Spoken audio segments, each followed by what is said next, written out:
आप पता है कितने तकलीफों में जिंदा रहते हैं टैक्स देने से। मैं कुछ उदाहरण बताऊं। आप हैदराबाद में घर बनाइए अपना घर, तो जब घर बनाएंगे तो आपको कदम कदम पे टैक्स देना पड़ेगा। घर बनाने के लिए सीमेंट खरीदेंगे, सीमेंट पे टैक्स लगेगा। कितना लगेगा? एक कट्टा सीमेंट 50 किलो का आप खरीदो तो 250 रुपए का है, लेकिन अगर टैक्स ना लगे उसके ऊपर तो वो 72 रुपए का है। हाँ, अगर टैक्स ना लगे उसके ऊपर। जो 50 किलो सीमेंट आप 250 में खरीद रहे हो, ये टैक्स लगने के बाद है। अगर टैक्स ना लगाएं उस पे तो वो 72 रुपए का मिल जाएगा आपको। आप घर बनाने के लिए लोहा खरीदते हो तो 50 रुपए किलो आप खरीदते हो, अगर इस लोहे पर टैक्स ना लगे तो ये 12 रुपए किलो का है। आप ईंट खरीदते हो घर में लगाने के लिए, एक एक ईंट 4-5 रुपए का मिलता है, टैक्स ना लगे तो वो ईंट 90 पैसे का है। तो आपने लोहा खरीदा, सीमेंट और ईंट, घर खड़ा किया, फिर उसके बाद पंखे खरीदो।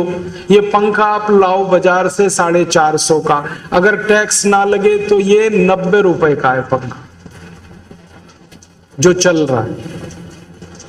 ये ट्यूबलाइट आप खरीदते हो सबके सब 40-50 रुपए 60 रुपए की, टैक्स ना लगे तो ये 17-18 रुपए की है ट्यूबलाइट। तो आपने घर में सीमेंट लगा दिया, लोहा लगा दिया, ईंट लगा दी, टैक्स भर दिया, फिर पंखे लगाए फिर टैक्स भरा, ट्यूबलाइट लगाई फिर टैक्स भरा, बल्ब लगाया फिर टैक्स भरा। अब घर में पुताई करोगे तो डिस्टेम्पर खरीदोगे उसमें टैक्स भरा, और जिस दिन से घर रहने को तैयार हुआ उसी दिन से अब जिंदगी भर हाउस टैक्स अलग से भरना।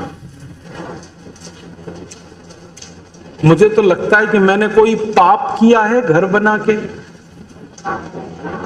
जो मुझे इतना टैक्स भरना। मैंने हिसाब निकाला कि हैदराबाद में कोई व्यक्ति 10 लाख रुपए का अगर घर बना ले तो 7 लाख रुपए टैक्स में चला जाता है।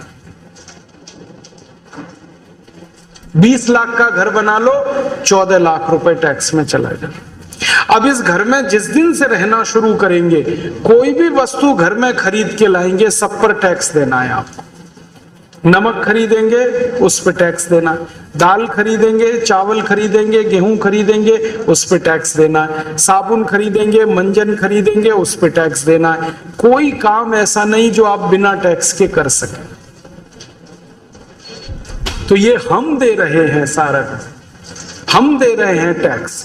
अब यही टैक्स का पैसा पूरे साल में 21 लाख करोड़ बनता है, और इसमें से 18 लाख करोड़ नेता लूट लेते हैं।